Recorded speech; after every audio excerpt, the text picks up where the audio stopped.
Hello. What just happened? Did that sound different to you? No.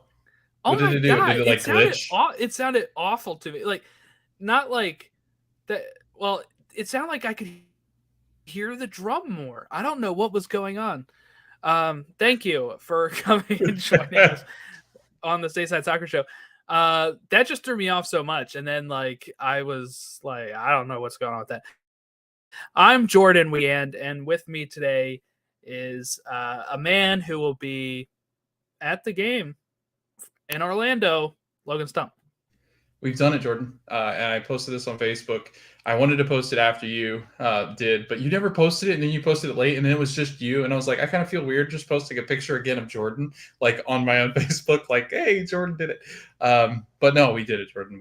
Everything we've dreamt of doing for the last 3 years. One of our goals when we started this was to be able to cover MLS teams in the stadium. And now that you have done it, I'm now following in your footsteps, and I get to do it this weekend. So it's pretty exciting for us, I think. Well, for me, it was always like I was worried that it would fall apart, so I did not post about it at all. I was like, this can't be real. I'm sorry. Um, Especially because like I had accidentally chose the wrong credential originally. So then I was like, I'm definitely not posting until this gets sorted out because I don't want to be like, I got it, and then be like, actually, I couldn't go because I did the wrong thing. But it got worked out. But yes, Logan will be at the game covering that. So that's cool. We're gonna try, like I said last episode, we're gonna try to get to a few more places as well, or do it more frequently, get you better coverage here on the channel. Big deal for Logan, especially because he also has his Orlando podcast. So that'll work out well for him being, at the game of the team that he covers on a side podcast or as part of the network. I don't know what to call it. Sister show. A side podcast makes me sound like it's Side cheating on you with it. Yeah. Well, it kind of are. Hey, it's this show that got credentialed though, so it's going to be a lot of fun. I'm looking forward to it. I'm looking more forward to covering Cincinnati as well, like getting to talk seeing them. Some of the Cincinnati people if they're there in the press, and then also just getting to kind of cover Cincinnati because they're an exciting team. So major coverage coming. I can't wait to cover it. Jordan, it's interesting because the way that we fall, we're like technically, because we cover stateside, we're more national media than localized media. Like not like, the audience, that we have, but like we're covering the whole sport. So like we might be the only ones sticking around for the press conferences from Wilfred Nancy. Like, that's right. something that we talked about last week, that it was just kind of like, you're like, whoa, there are a lot of people that just left and went to, because they go to the Union locker room, right? So yeah. What's funny too is not to go too off tangent here, I guess, but I told my boss about it, and he's like, "Did you like think of questions afterwards?" And I was like, "Yeah, like on Sunday or Monday, it was Monday. Monday, I'm sitting there thinking like, I could ask that in the locker room. Like I could have went in the locker room and asked like Bedoya this. I could have asked this person that, and I was like, oh well, maybe next time." But sometimes the questions I don't have any while it's happening, and then you get home. It's almost like the the George Costanza thing where you think of the comeback later, and you're like, well, I can't say that now. Like they know I've thought about it for 48 hours. I can't just So in that regard, where you kind of think of something too late, and you're like, man, that would have been a good question if I could have thought of that in the moment, and it probably wasn't even still a good question. But I was like, I could have asked the question. But no, I getting the Nancy interview was cool too. Because the press conference, not an interview, but the press conference, because there was really only a few crew people covering the game. And I get that you're going to have to travel. And if they're like a smaller outlet, kind of like us in the sense of we don't have anybody footing the bills for our travel. So in that sense, I could see why maybe not everybody would would travel. But yeah, but no, that's exciting. I want to see what happens. I'm getting ready to head down to Orlando on Sunday. Our flight leaves at 7 a.m., by the way. So I'm not even sure how much of these late games I'll be able to watch on Saturday, because I have to make sure I'm up by 4 and out of the house. No, out of the house by 4 to get to the airport and stuff to travel down to you. So that'll be interesting, I guess, to see how that shakes out. But my plan is to at least watch the 7:30 games and then probably go to bed. Is probably my plan for Saturday.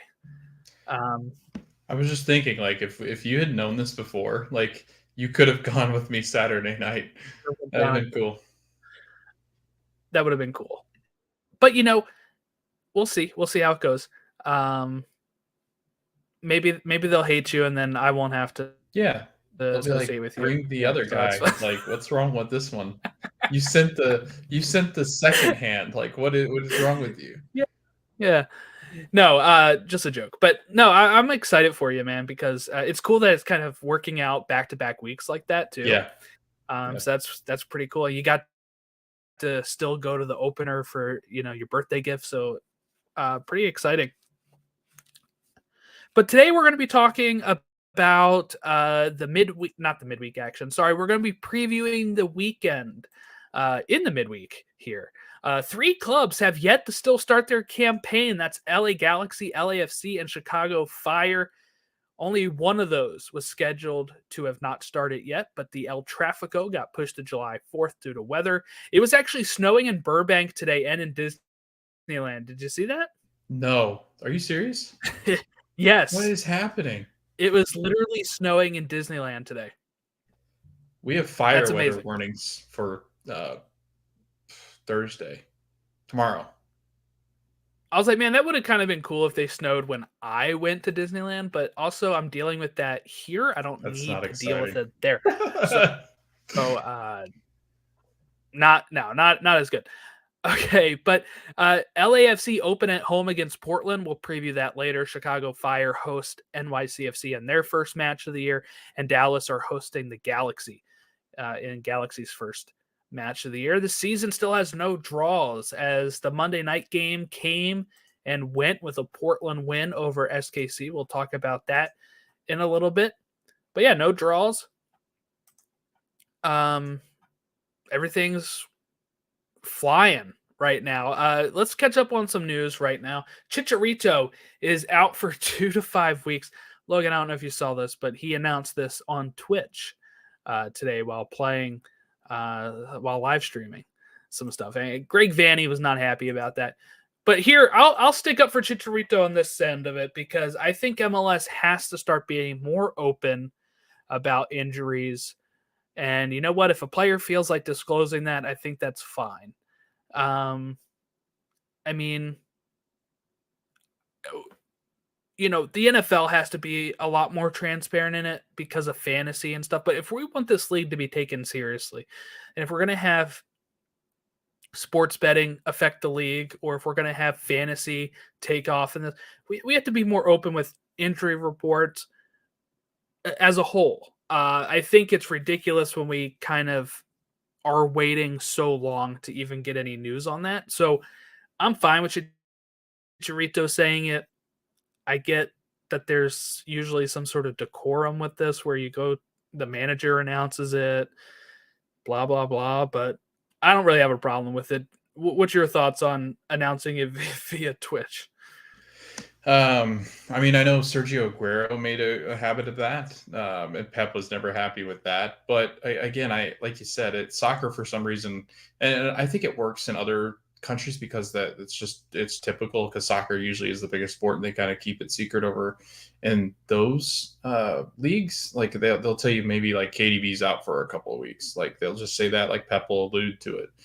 In the United States, I think it's every single sport you have a timeline. It's NBA, it's MLB, it's MLB definitely, because you have the different like designations for injury time. So if they're on the 15 or 16 or 27 or whatever new ones they came up with to kind of designate injuries. But yeah, we have to find out through Twitter. And there's a lot of injuries early. You got Taxi Fountas out for 4 to 6 weeks. Julio Cascante, who's the center back for Austin, out 8 weeks at least, which is massive, massive loss. Leo Campana is week to week with a mild calf strain. And then you got Lorenzo Insigne, who's also out, lower body. So you've got a lot of injuries. I'm actually shocked that we have more windows on them than those are pretty solid windows as far as that's what you would normally want to see. But it's not the league or the team that's making these apparent. It's usually like the coach, I think they honestly just go, oh, I think it'll be a couple weeks, 8 to 6 weeks or something like that. Like 6 to 8 weeks. Like, oh, shoot. I should have. They're eyeballing it. Right. Yeah. They're like, that looks like 8 weeks there. Right. That looks painful. It's probably 10 weeks. Yeah, it's odd the way that they are about injuries and stuff. And look, the one thing really getting in MLS's way of becoming a huge league is transparency across all spectrums of the league, contract details, the cost of stuff, the salaries. There's a lot of stuff that they keep pretty close to. Now they've gotten better with it. There used to be some transfers where they're like, we're never telling you how much that was, and it's like, that's just weird. Like, why why should I care then if you made the transfer? Because the way that we judge a lot of this stuff is by how much money it's costing, how much that's how we can judge good transfers, bad transfers, right? Is how much did they pay for them? What production did they get for them? And then maybe when they sold them, did they get a profit? That's how we can kind of judge some of these teams. So when it's restricted that way and they're not being open, it kills some people's like interest in something if they can't be transparent about things. The fact that we didn't have a playoff structure until the week of the games, that kind of stuff that we need to be more transparent on, I think, as a league, to be able to be taken more seriously. So that's kind of like the downside, right, of all of that stuff. I did want to point out for Galaxy here, Ricky Puig is now a designated player. The 23-year-old Spanish midfielder arrived in LA last August from La Liga, Giants, FC Barcelona on a free transfer. This is from MLSsoccer.com, by the way. So he had 3 goals, 5 assists, and 10 appearances.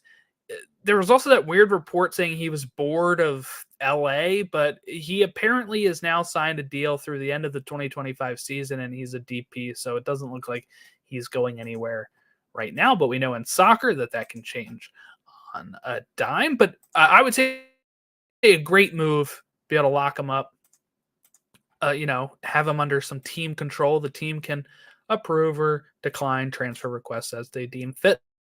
So I think that's a good move. James Sands is coming back from Rangers. He goes back to NYCFC, and he signed an extension through NYCFC. I'm trying to find what year that is through, but like I said, no transparency at times. I can't find it right now in this article. But he was on loan at Rangers, and he kind of lost some of his spot there. So he's coming back here. I think he signed an extension. And hey, he helps this team. This team didn't really get anything done. So I think that James Sands coming back is a big deal for them, but they definitely still need more. But just seeing Sands come back is good. And there was this debate online, I guess, of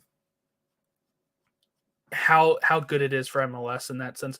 It's good that we have this league that players can leave and try to make it to another level. And if they don't, they can still come back here. And what you need in this league is a mix of all, right? You need a mix of young players that you're either developing and selling. You're going to have young players that you're buying, developing, and flipping for a higher cost.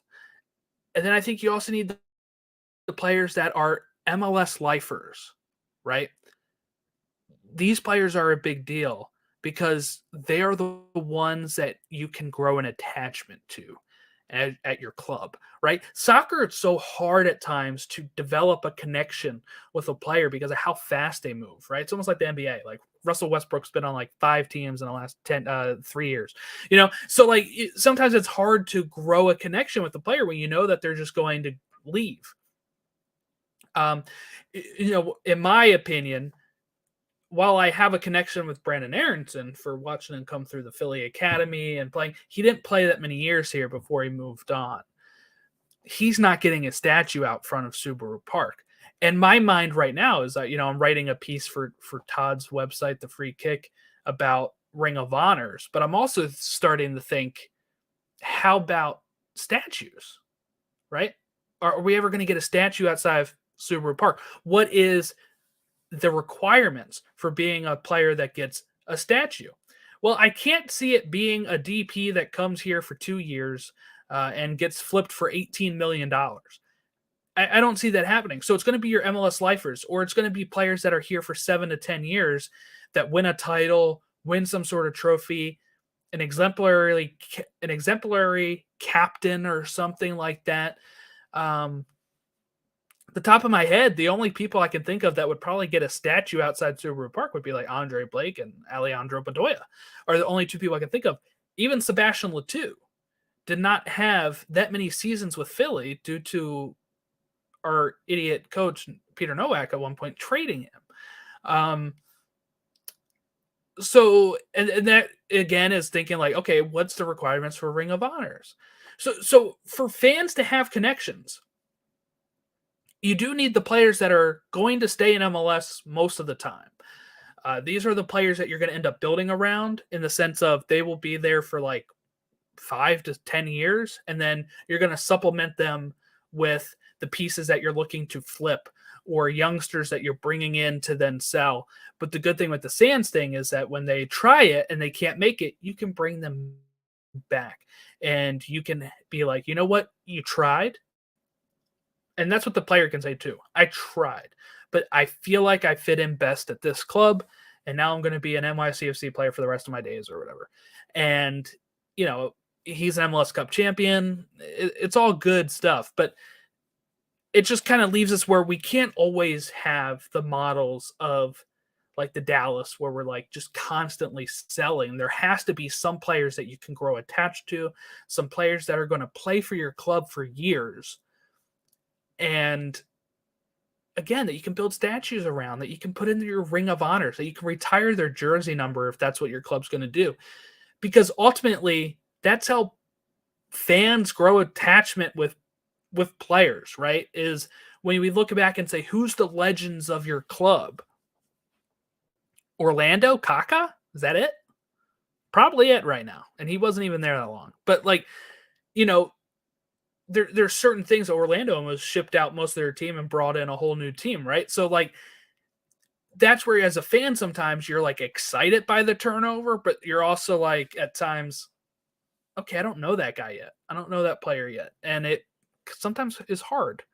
And I think one thing before I stop talking and shut up is just like what I really like about the Philly team right now is that that's been a big core that has been returning year after year and growing. And it feels more like a normal sports team where I can look at my Ravens or my Orioles and say, that's a core that we have that is going to stay at this club for a long time. Yeah, just building off that point, I think too, you have, and you and I have talked about this a lot, that when we see teams that want to compete in the season coming up, when we're previewing teams, Jordan, you and I always talk about that we love when teams go out and add MLS specific players or MLS players that have been here for 6 or 7 years. Like that's a rarity in this league. And to be able to find people that are that kind of foundational piece, like a Kellen Acosta, I think like a Paul Arriola, like those are guys that have done this in this league for that long. And I think that's the way that Andre Blake has kind of been built. Andre Blake knows this league extremely well, like the back of his hand. And, I think as you talk, like Alejandro Bedoya, those 2 are guys that I would look at. But if you look around the teams, Jordan, there's just not a lot of people like that. And I think that's something that this league has to get better at, and I think will as time goes on, because I think you'll have guys that'll come in that, we can really kind of build our legacy on as MLS. But like you said, like when I look at Orlando, I think Kaká, I think maybe Nani, but he wasn't really here that long. Nani too. Yeah, I guess we can throw in the Nani too. And I think now Pedro Galleste will end up being there eventually. Like, I do think he ends up being there because he's signed an extension. I really don't think he has interest in leaving MLS. He likes MLS. So yeah, I totally agree. Ask him that in the locker room. I should. So Pedro, are you leaving anytime soon? Because we want to build a statue out here. I imagine a statue of a goalkeeper, Jordan, being the most phenomenal statue in any sport, because they can just stand there and they look like they're just trying to defend the palace that they did. Like, well, what I would love for an Andre Blake one is something like just him in full extension, like tipping a ball over a post or something. Like, you can do crazy stuff with goalkeeper statues, because they can be diving to their right. They can be jumping up to tap one over here. Like, they could be like just a generic, like, I'm a leader, I'm pointing, type thing. But yeah, I mean, those things would be cool. But yeah, I mean, like, if we wanted to really be like a main sport in this league, or a main league in this sport, you have to have those people that'll stick around and you can have those conversations, because we don't have those conversations in MLS that much of, right. Hey, Logan, give me your Mount Rushmore of Orlando players. Yeah. And you're like, well, remember Benji people that have been here 2 years, Kaká, Nani, right? Yeah. Sylvester Vanderwater. You can do that for some of the teams like LA Galaxy, right? Yeah. You would immediately be like Donovan, Beckham, Robbie Keane. Like, you would immediately start throwing names up there. Thierry Henry. For some of these teams that are, haven't been around as much, it's like we want to start seeing that at some point, right? Like, we want to start seeing. And I think eventually, when we get down the road and MLS is continuing to grow, we will eventually have those type of conversations. We will have those type of players. But right now, it's like you have to have a good mix of, we're bringing up homegrown, we're bringing in DPs that we might flip, we're bringing in established DPs, and then we have our MLS lifers. And those are really like the 4 categories I think you need for a team to like be successful in the league. So that's a long roundabout way of saying, hey, let's talk Portland SKC. Did not mean to go off that much of a tangent, but I think it's an interesting conversation. That's what we can do in these midweek episodes that are not going to be as long. So yeah, we can have more debates like that about what this means for the league. But let's go ahead and look at Portland, Kansas City. This game was on Saturday, got bumped to Monday due to weather. And Mosquera is the one that gets the goal for Portland 6 minutes in with a Jimmy Chara assist. He's going to exit the game injured. That's another injury if you want to mark that off the list. And in came was Santiago Moreno, who, by the way, I thought looked really good. Santiago Moreno, well, you could bring him in for Jimmy Chara. That was great. And then you had Evander, who looked really sharp as well for Portland. But I do want to give SKC some props here too, because they had more possession, they had more shots, they had an even number of shots on goal. And at times they looked dangerous, but it was ultimately lacking. They didn't look as sharp as Portland at times. The Portland goal, by the way, came off some really shoddy defense. Like, even before that goal, there was another defensive issue with SKC. So if they get that sorted out, I think they'll be looking better. But, SKC did impress me. Like, the first 10 minutes when it's 1-0, I'm like, oh, maybe they're not going to be as good. And then they grew into the game. And by the end of the first half, I thought they were really the better side. I think they even had a higher XG at halftime. But when we get into, they just couldn't really get the ball in the back of the net. And that's going to be an issue for them if they can't figure that out. Yeah, I think they do, though. Like, I think Willie Agata is a really good striker in this league. Daniel Shallow is going to compete, and he's going to create goals and chances. Johnny Russell's out hurt right now, but once he's back and fully fit and he's playing 90 minutes, I think you get some chances there. Eric Tommy, Jordan, looked really good too. Like, he looked probably the best on the SKC side. Their biggest concern again is that center back depth. There's so many center back depth issues in this league right now. It's insane. Like it really is a huge problem for a lot of That's teams. been an issue for the last 13 seasons. It just has. It's something that they don't really focus on that much. It's strange because a good pairing like you and I have. It's so good when you have a good defense like that. When you have a Robin Janssen and makes Antonio a difference. Carlos, or you have a Glesnes and Elliott, like it just has that like feeling of there's not much going to get down the middle of that field into the box. There's just not. You're going to have to create. Yeah, I thought, Roger Espinoza actually had a great header chance that went, I think, wide or high.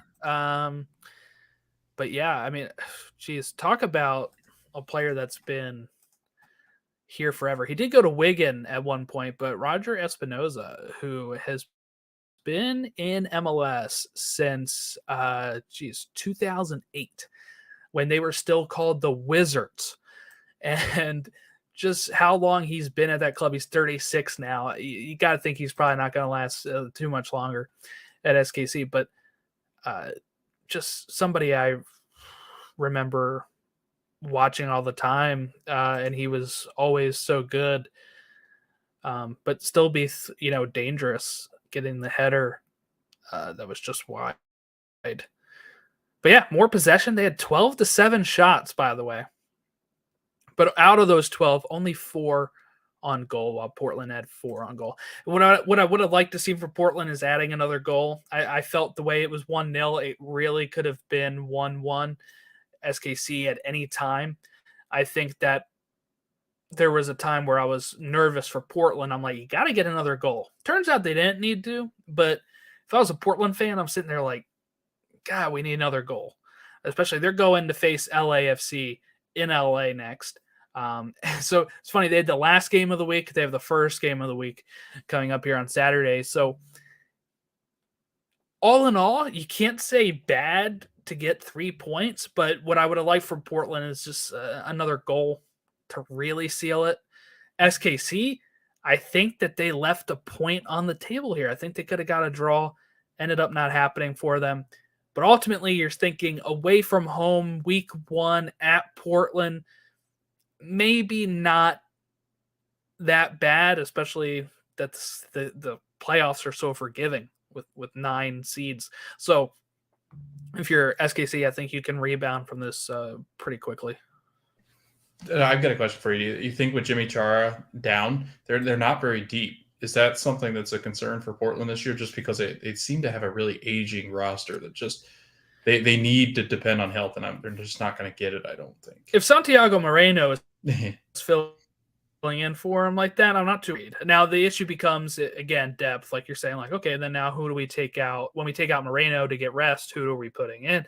That might become more of an issue, but I thought they still looked okay with Jimmy Chara out. So in my opinion, it depends on how long he's out, right? Did we get a word on that? No, I think it was one of those things that said that they were just going to we'll wait for Chara to go on Twitch. Right. We'll see. He's more of a YouTube guy, Jordan. Okay. Okay. We'll wait for his YouTube to drop and tell us. But yeah, no, I mean, I thought it was a good game. I actually fell asleep at the last 10 minutes of it, though. I was really struggling that day. I woke up early on Monday, even though I was off. So I had to catch the end of it another day. But I was mad at myself that I could, because my original plan was like, I'm going to stay up and watch the rest of this game. Then I'm going to watch a full hour TV show. Did not get through that. Nope. Did not get to do that at all. 30, once you hit 30, that's all downhill. All right, let's move on to, I guess, is it preview time? Actually, let's go to our fantasy league right now. Let's check that out. Yeah, sure. Let's do that. That sounds fun. Let's check that out because I am okay. Look at this. My team is ranked 45 out of 316 in extra time. Just saying. But on our league, I am first out of 16 right now. Logan, you are currently 7th? I was gonna say right around middle of the pack. I believe. Eighth. Dude, you were second for I know. most of the week. I know. For most of the week. And then something happened in, I guess, the Monday game that put you at a draw instead of 3 points.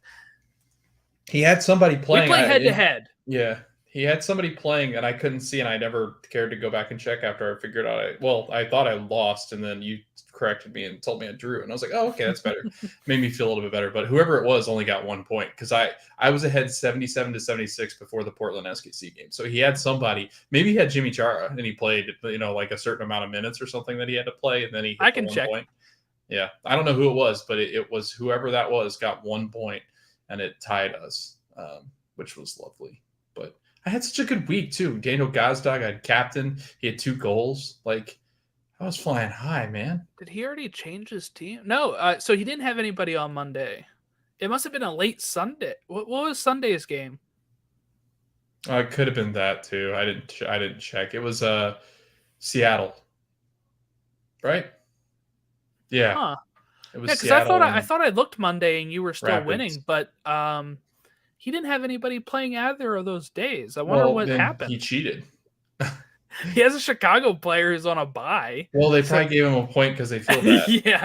Yeah. Let's see if I'm looking at your team now. Hold on. And you had nobody those games either. No. Why would you have fallen that quickly then? I'm trying to figure that out.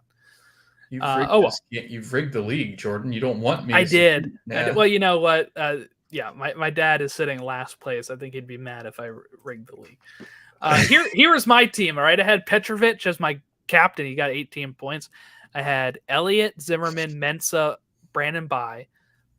Zimmerman had 14 points because of the goal. I had Hani Mukhtar, Lewis Morgan, Tommy McNamara, who didn't play, and Frankie Amaya in the midfield. And then I had Carranza and Hebert as my strikers, and they both scored. So I got the most points in the league, and I also got 3 points as for a win. So I feel pretty good there. Did you say you went 45th in the MLS one? Extra time? Really? Yeah. Extra time on 45th. That's pretty. Look at you. That's pretty good, right? Yeah, it's really good. I didn't spend much on my bench at all. I was like, I'm beefing up the starting thing, and I'm going to try to stick with it. That's why I'm making this a segment right now, because it'll help me keep to it, maybe. Same. Because I want to be able to change my team like every week, because I don't think this team is going to win again next week. So I got to make sure I'm like, I gotta remove Tommy McNamara. I got to put somebody else in and figure that out. But I do like Hebert and Carranza as starters, striking. Especially the way Hebert looked. Goodness. So yeah, 8 points for him, 13 for Carranza. Yeah, that's pretty good. My midfield sucked though. I mean, Mukhtar had 5, Morgan had 4, Amaya had 4. But my defense was great. My goalkeeper was great. So I'll keep you were one of those Lewis Morgan goals from going in from being like top of the league. Yeah. Where am I in the other leagues? Because it automatically puts me in the Union. I'm 78 out of 571. Yeah. And overall, I'm 709th ranked out of 12,944. Gosh. And I'm in Pat's league, who's also in our Pat McCaffrey, who's also in our league. I'm in his league, and I'm 2 out of 15. Nice. Yeah. Somebody had 91 points. Oh, what was your team? Okay. They had to have. They had Gazdag. Yeah. Not as captain either. Wow. Who's their captain? Anyway. Yeah, so what I would suggest if you're playing fantasy MLS on their site, try your best to rotate your team pretty consistently, because and this is a game where it's easy to do that. Like when I'm in an NFL league and I have a drafted team, I hang on like, oh, maybe they just had a bad week, and I hang on to them. In this league, it's like you can drop and do as much as you want typically. Yeah. So it'll be a lot easier to be like, I'm going to, move these players around, going to get rid of them type of thing. I might try to pick up Gazdag and really figure out what I'm going to do with the rest of my team because that'll be expensive. But I might get rid of an expensive person on the bench and really make a really cheap person on the bench because you don't really need your bench. No, you don't. Unless you're going to switch them out. Like, I think it's like the day before or something like that. Yeah. Yeah. With you're going to need that for. It locked actually, like, my dad joined at 4:10 and the season kicked off at 4:30. So he got in right under the wire. But yeah, so that'll be fun. We'll do little fantasy updates as we go, but until I'm out of first place, I guess. We'll see how that goes. Then it won't be as fun. It won't be as fun once I start falling. So it'll be... Okay. Let's go ahead and look at the standings real quick of the Eastern Conference. No, Eastern Conference hasn't changed. We're going to look at the Western Conference since we had Portland and SKC kick off. So Seattle still first, St. Louis in second, Salt Lake in third, Minnesota in fourth. None of that has changed. We have Portland up to fifth now because they have 3 points. And then 6 on down is at 0 points. That's LA, LAFC, Austin, Vancouver, Houston, San Jose, SKC, Dallas, Colorado. It's not a big change there. But going into the schedule for this week and doing our match of the week preview. Plug your ears. It's time for the match of the week preview. Jesus, that's loud. All right. That blew my ears out. All right. So we have the schedule for these games starting Saturday at 4:30 p.m. Eastern time. LAFC at BMO Stadium hosting Portland Timbers. At 7:30, we have Atlanta hosting Toronto. Columbus hosting DC at 7:30. Miami hosting Philadelphia at 7:30. New England hosting Houston at 7:30. New York versus Nashville at 7:30. Orlando, Cincinnati at 7:30. Austin and Montreal at 8:30. Chicago hosting NYCFC, kicking off their season. That's at 8:30 Eastern time. Dallas hosting LA is also 8:30 Eastern time. A big one. This is the one MLS put their number one crew on, Twelman and Ziven. St. Louis hosting Charlotte, the two newest teams in the league. That's at 8:30. 9:30 is Colorado and SKC. San Jose hosting Vancouver at 10:30, and Seattle hosting Salt Lake at 10:30. And no Sunday games. Unless we get more snow in the, I guess, West or the East. But here is your games that are free on Apple TV this week. All on Saturday. LAFC versus Portland at 4:30. Miami versus Philadelphia at 7:30. Columbus versus DC at 7:30. Red Bulls versus Nashville at 7:30. Chicago, NYCFC at 8:30. And San Jose versus Vancouver at 10:30. So we have a good amount free. Don't forget that at 7:30 is the Whip Around show. That starts MLS 360. My plan, phone having 360, TV having the Union at Miami. But yeah, this one I think was kind of tough for me to pick a match of the week because I felt like there wasn't any classic matchups, right? Like I felt like that was the thing. And the most classic matchup I'm going to have here is the one I picked, which was LAFC versus Portland. That's also on Fox. So you're going to see John Strong and Stu Holden in their little closet in the basement with the DoorDash wrinkled sponsor behind them. If you're watching it on Fox, on Apple TV, you're going to see a beautiful set and some great stuff. That's actually going to kick off at 4:55. Don't forget these games that are also on Fox are at 25 minutes after the scheduled kickoff time. All the games on like Apple are like 9 minutes after the scheduled time. So just know if it's on a Fox channel, it doesn't start right at 4:30. Just typical. So I picked LAFC versus Portland. So here's just some fun facts. LAFC have won their last 2 meetings against Portland last season, including a 2-0 victory in the U.S. Open Cup and a 2-1 win on the penultimate weekend of the regular season. Before that, though, Portland was unbeaten in 6 straight matches against LAFC. That dated all the way back to October of 2020. This is according to the stats on the MLSsoccer.com website. So for me, I think that is an interesting game because, okay, what is going to show up? LAFC has the upper hand in the last 2 matchups. Portland was pretty good in the last 6. But here's another added wrinkle. LAFC has won all 5 of its season opening matches in history. Only one club has ever won 6 straight years, and that's Dallas. Who would have guessed that? 2012 to 2017.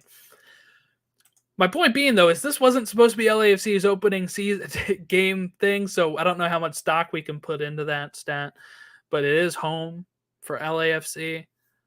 They're playing against a Portland team that just finished on Monday, while LAFC has not started at all yet. So I have to give the edge to LAFC, and I'm going to put a prediction out here. I'm going to put LAFC is going to win this game. I'll say 2-1 is the scoreline I am going to give for this. But I think it's an interesting matchup. Because when you add another thing of how LAFC wins all the time, the reigning MLS Cup champions have only won just once in the last 6 seasons in the first game of the season. So again, it's another weird stat. Not sure how much it affects anything, but just something that's pretty interesting. Make sure you guys, if you're going to the LAFC game, that you type in BMO Stadium because you'll be directed to the wrong stadium probably if you put it in the bank. Like, what? I'm at a bank of what? I thought you meant if they type BMO Field. You'd be in Toronto. That'd be a longer drive. I think. Why does it say 20 hours? Right. Here. The traffic must be awful in LA. Yeah, well, LA traffic. Well, I mean, it could be, but no, yeah, Jordan, I think that's a really good pick. It'll be interesting to see how LAFC does without Chicho Arango, right? I think that's the big question mark that everybody has without kind of on the top of their list. Yeah, without, yeah. Although if you want to see a team burn, then you just get Aubameyang and it'll burn. So. No, I think that's a really good choice. I'm excited to see Santiago Moreno play in 90 minutes because he looked phenomenal. I think he could be a top player in this league, and if you have 2 of the top players in this league, like Evander, man, that attack could be a lot of fun. Yikes. They looked fun. They did. LAFC could have a little rust too, so I mean, it could be. Yeah. It could go the opposite way, right? Than what I'm thinking here, but 2-1 I think is a close game. I think that'd be a fun game. Yeah. I'm thinking the first game of the day's got to be a draw, right? Because we didn't have any last week. Going to go. Let's see how long we can keep it going. Let's see how long we can keep it going. Yeah.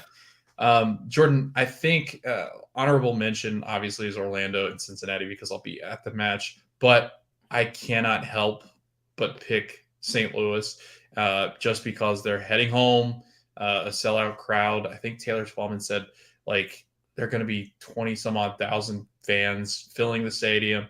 And then there's going to be 20 some thousand outside. Like it's going to be nuts. And Taylor's from St. Louis, so that'll be a lot of fun to kind of watch that.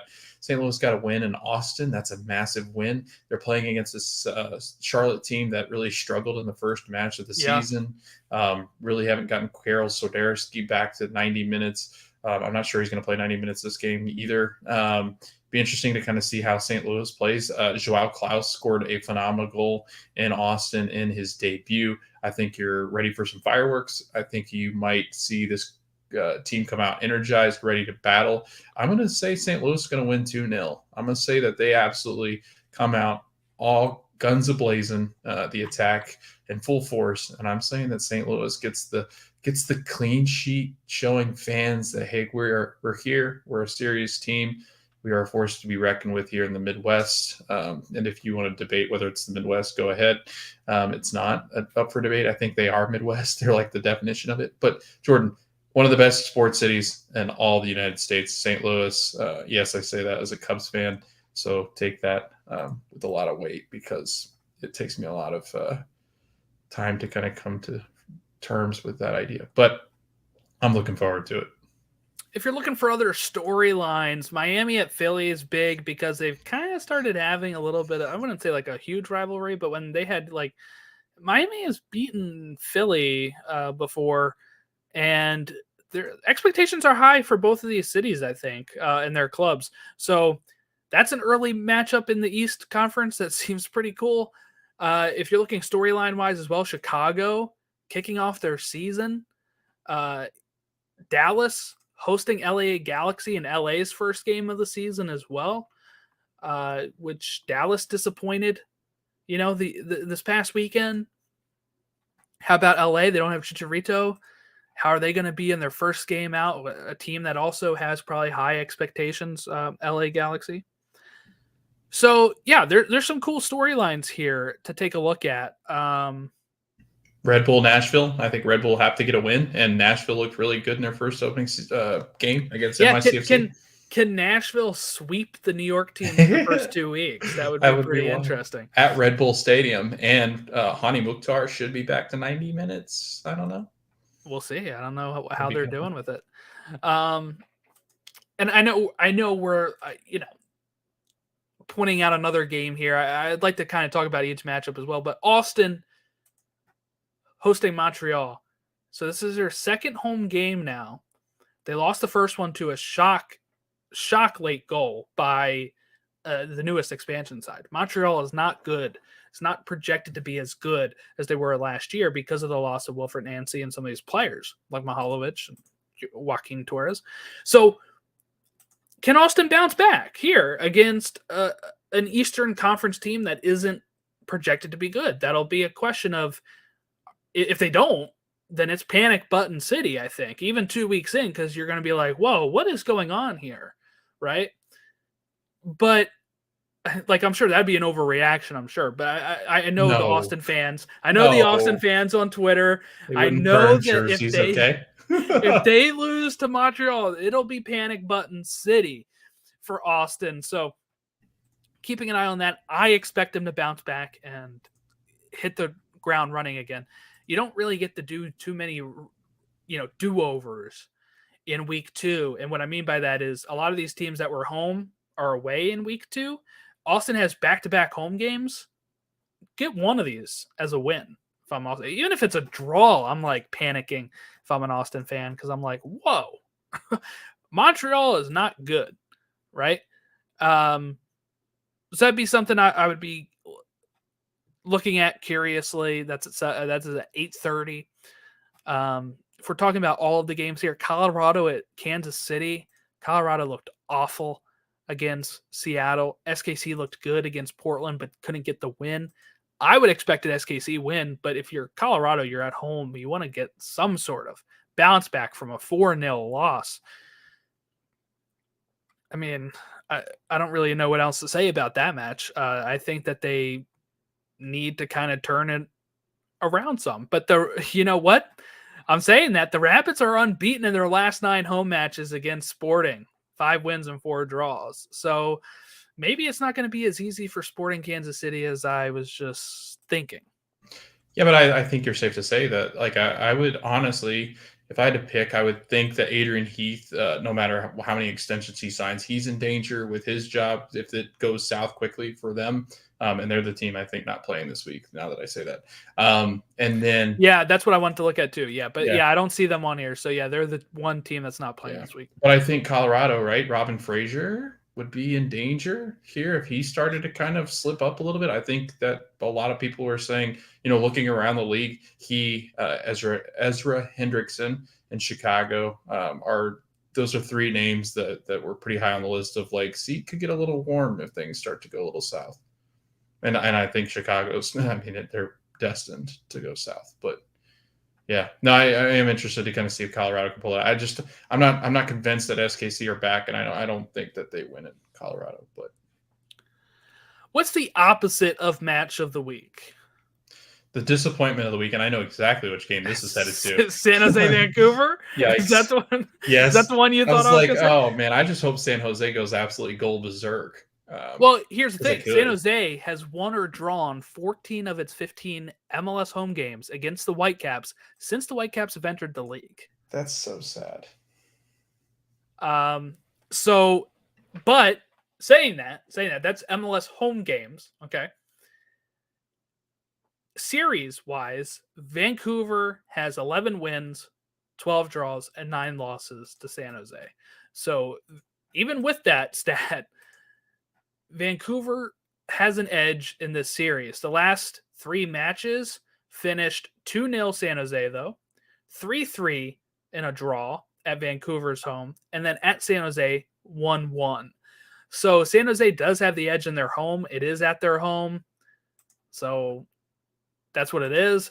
But these are like 2 of the teams that have been disappointing for such a long time that it's kind of like a matchup of, while it is like the disappointment of the week, I'm kind of interested to see what happens in this game. Yeah.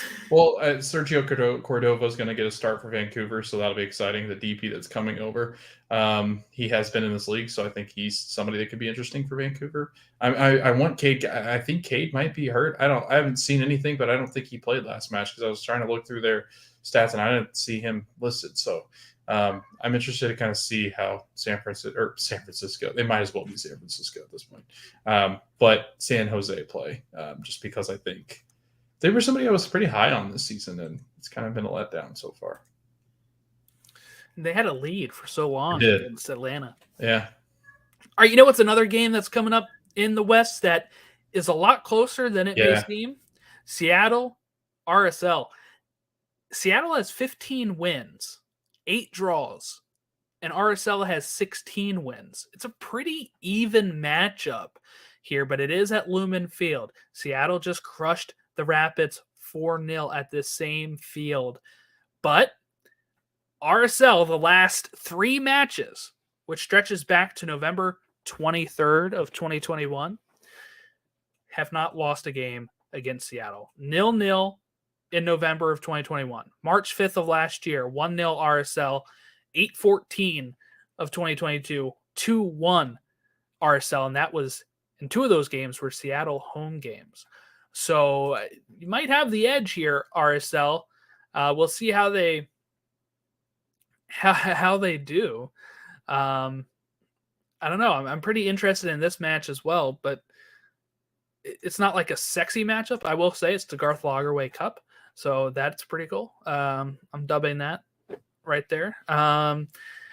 We'll see which one of his built teams, even though it's actually like the Seattle one's more recently built by Garth Lagerwey. We can't hang anything that this RSL team does on Garth Lagerwey, but just kind of a fun matchup that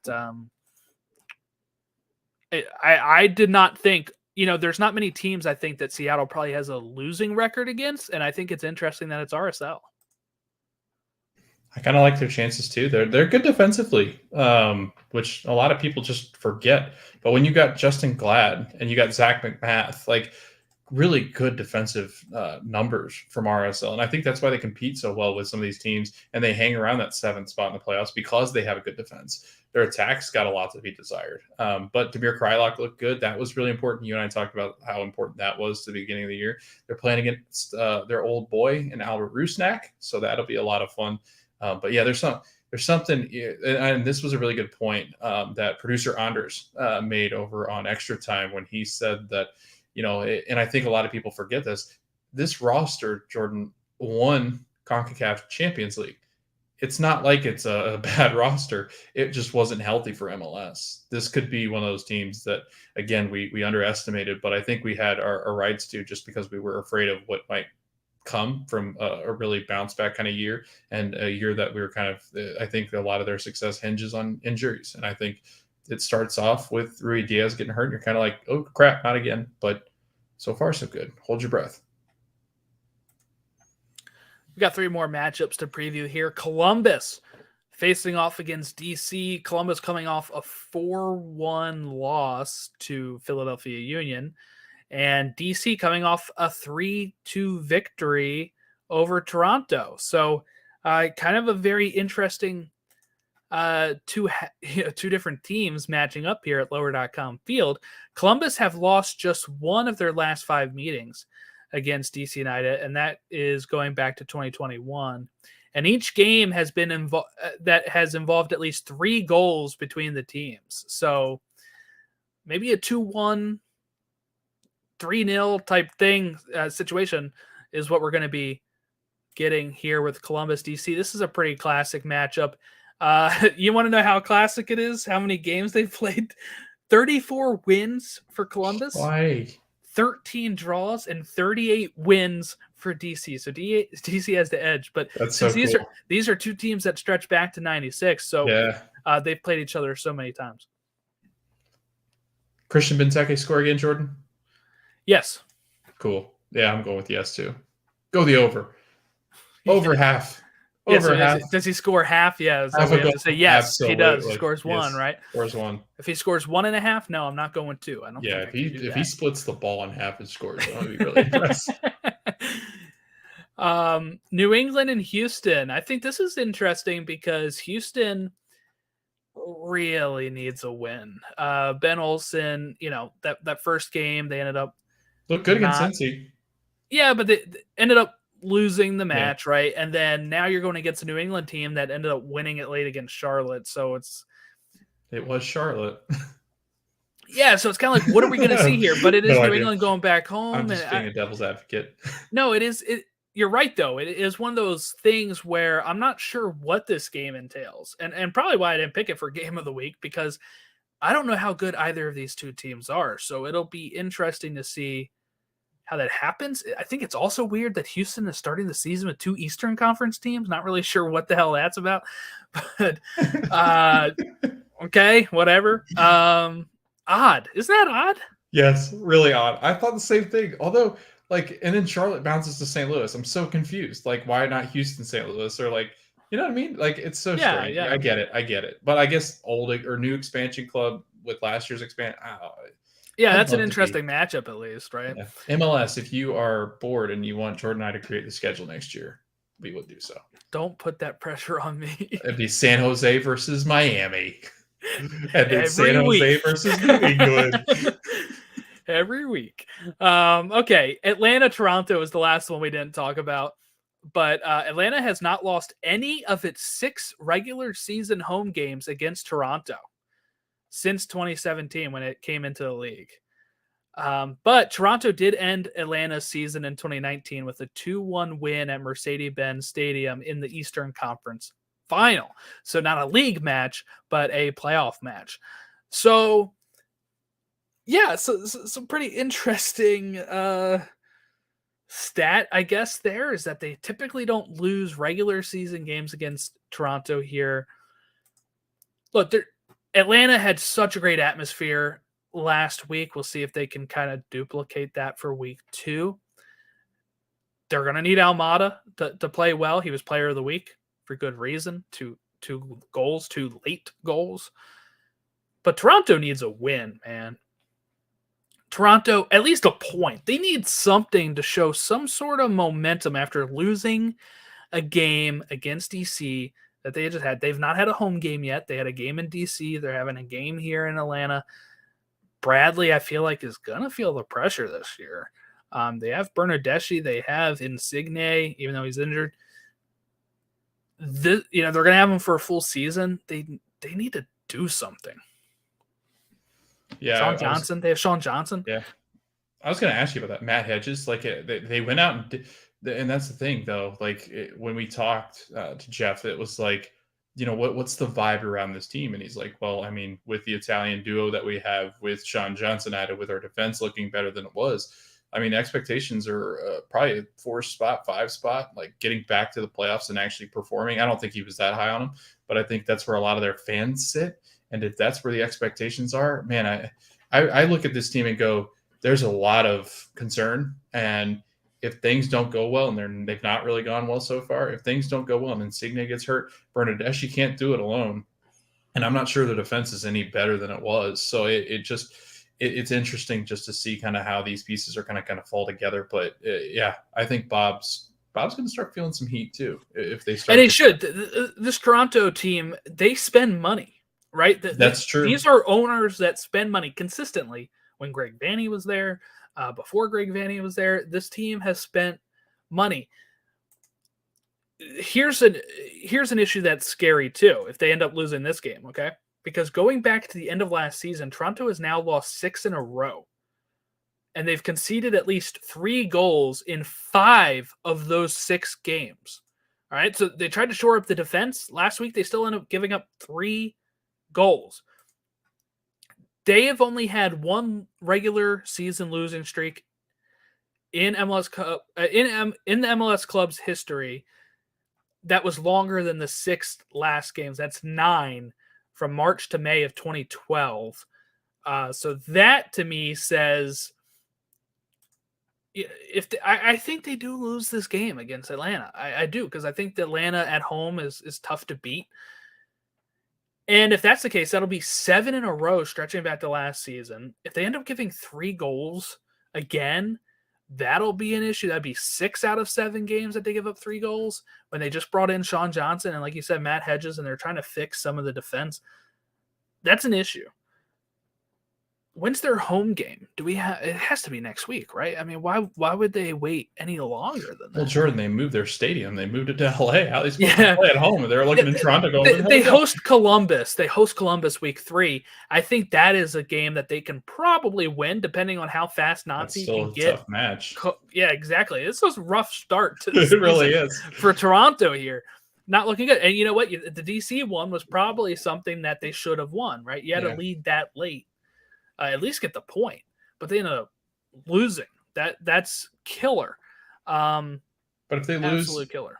If they lose in Atlanta, like you said, that there's a really good chance they do because of how well Atlanta played and how well Almada is playing. And then you said, and from every account that I've heard, Jordan, you were absolutely. Jordan texted me and goes, "Crew are legit."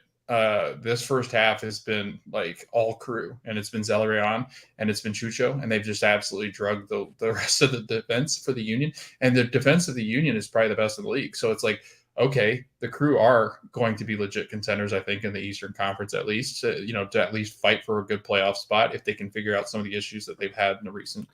But Jim Curtin kind of had a quote about that with Glesnes had to like step up and like play more forward because of the way that they were playing. Yeah. Let me see if I can find, because I think the way that Zelarayan plays, he likes to kind of play towards the top of the box, and he likes to play in that midfield that pulls them further up, and Chucho likes to run into that space in behind. So you've got to make the choice whether you're going to come up and try to stop Zelarayan and hope that your other center back is going to, like Jack Elliott steps in and is able to kind of take over Chucho, but then that leaves you exposed down the side. So it's like, with the Crew, I just feel like, man, if they found a winger that was just phenomenal, this team would be good, I think. But they're still missing one piece to really be a legit contender, I think. Like as far as, trying to dethrone the Union.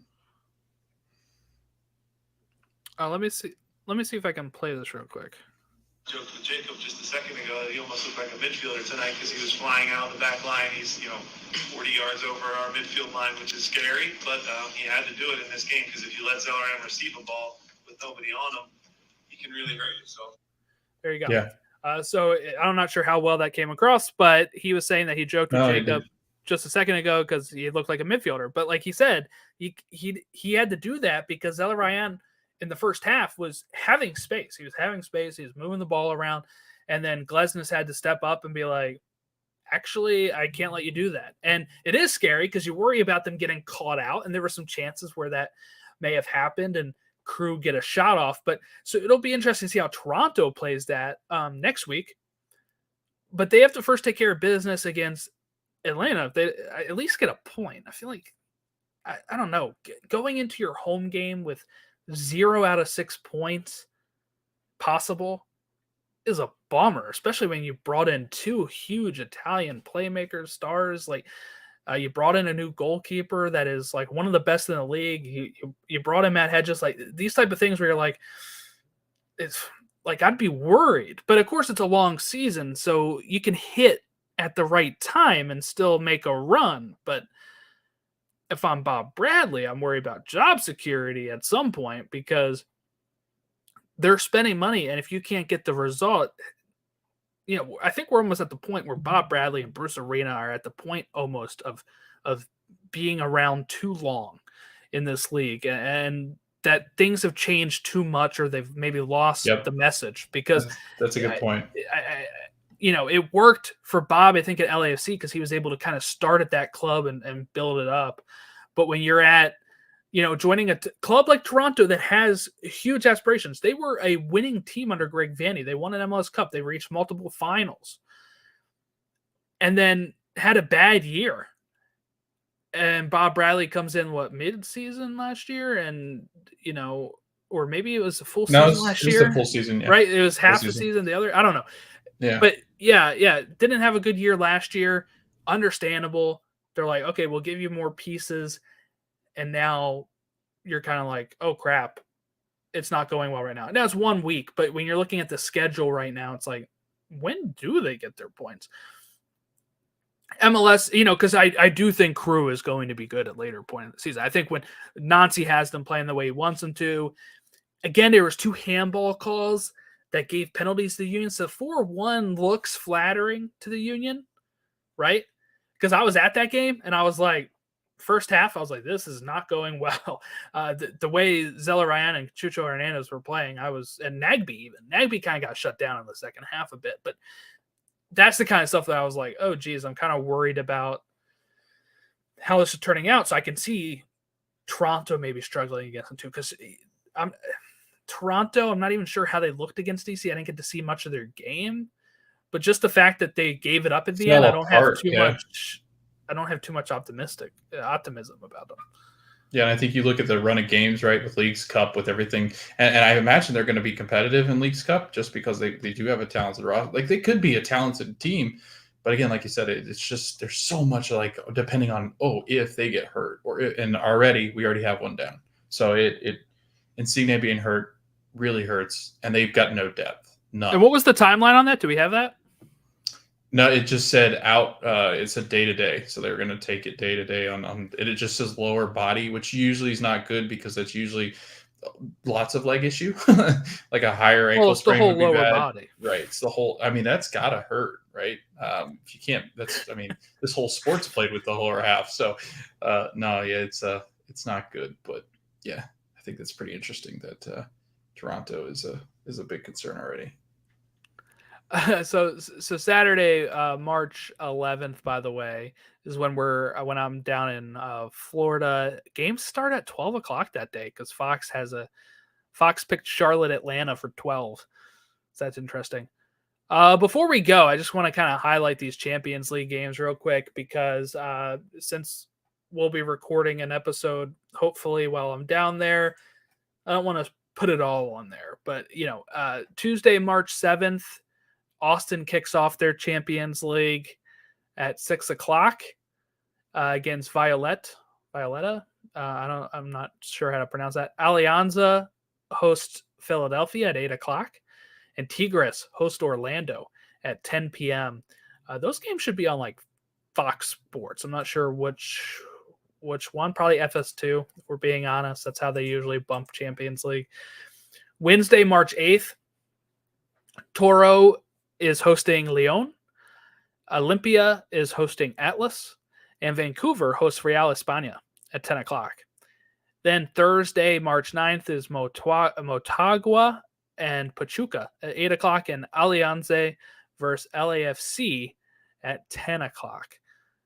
Those are all Eastern times. But, man, I know the club usually schedules it. So 6 o'clock for Austin sucks because they're away and, they're an hour behind us. So they're actually kicking off at like 5. So some of their fans may not even be able to really catch it right away, which is unfortunate. So make sure you set your DVR or your digital recording on Hulu or YouTube TV, whatever you have. But yeah, you feeling good about the prospects of the Champions League this year, Logan? Or what's your thought there? I didn't mean for Orlando. I just meant MLS as a whole. But yeah, anytime that you have the Union and Austin, I think in a competition, I'd feel pretty optimistic about it. I'm still pretty high on Austin. I think they're fine. It's a big concern though with the injured center back. But that being said, I do think that they have the resources to go out and find some replacements if need be in summer. And the summer, it's wild to say this, but the summer's not too far away. So, if you can kind of tidy the ship and kind of get it staying afloat, I think you can be fine. But yeah, I think with Champions League, Jordan, I think the biggest concern is some of these clubs don't really want it to impact the league. Like they all got their different focuses. I feel like the Union's big focus this year will be Champions League. But again, you just never know until the team gets into it. If the Union come in and they don't play well in that first match, then I could see Curtin going, okay, well, this isn't going to go well. But yeah. Yeah, good thing is there's no more group stage, I guess. They'll be adding that back in later, I think. But, in this round, it's like straight to the round of 16. Yep. You get leg 1, leg 2. So if you suck leg 1, you're like, all right, put the reserves out leg 2. We're done already. But, I saw this question going around Union Twitter today of what is your, what do you want the most, right? Meg Swanek posted this. She posted a poll, and I also was clarifying my thoughts on it because I picked MLS Cup over everything. And that's just because we were so close last year. Usually CCL because I want to play in the Club World Cup, but they're shifting that to 2025 and changing the format. So I don't even know if we'd get a berth for winning this one. So not too worried about that right now. And while you'd like to think continental trophies are bigger anyway, I really want MLS Cup. So for me, as a Philadelphia fan, it'd be MLS Cup 1, CCL 2, Leagues Cup 3, Open Cup 4, Supporter Shield 5. That's because we already have a Supporter Shield. We've lost 3 Open Cup finals, so I do want that. I put CCL above Leagues Cup because Leagues Cup is brand new. Leagues Cup, I think, is higher than Open Cup because you're playing against Liga MX. And then MLS Cup number 1 because you were at the final last year. It's pretty much MLS Cup or bust for the Union, I feel like. So that's how I would rank it for me. I saw some people ranking, of course, CCL. The 2 top options that people voted were MLS Cup 1, won the most votes so far, and then CCL 2. Everything else was very small numbers for Open Cup or Shield. And Leagues Cup wasn't an option, but people were clarifying that in their comments. So, CCL, I think the Union will take it seriously because if you're going for MLS Cup, there's 9 spots now, and you'd think that the Union are not going to fall down to 9th. So you probably feel okay in the league to maybe prioritize Concacaf Champions League. They're going right from Miami to travel to where they're going for their Champions League.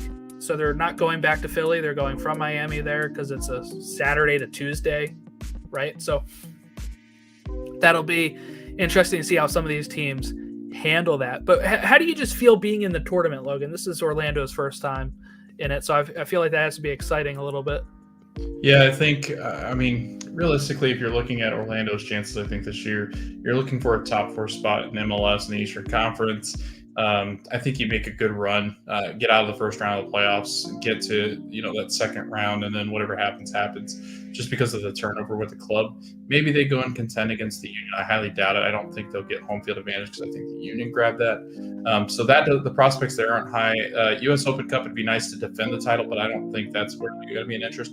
I think the fact that they are in Concacaf Champions League, I think, honestly, they're probably prioritizing this to see, hey, let's just go out there and see what happens.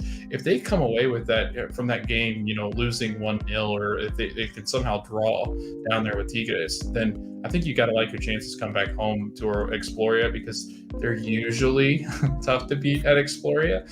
Last year wasn't that case, but so far this year, I think it's a really exciting tournament. I'm excited to watch the match. So rank them for me, Logan. Rank the 5 competitions I just said for what you want them to prioritize or what you would want to most win. So what do we have? We have Leagues Cup, U.S. Open, MLS Cup, Supporter Shield, Open Cup. Okay. I would say Open Cup last because you won it last year. Yep.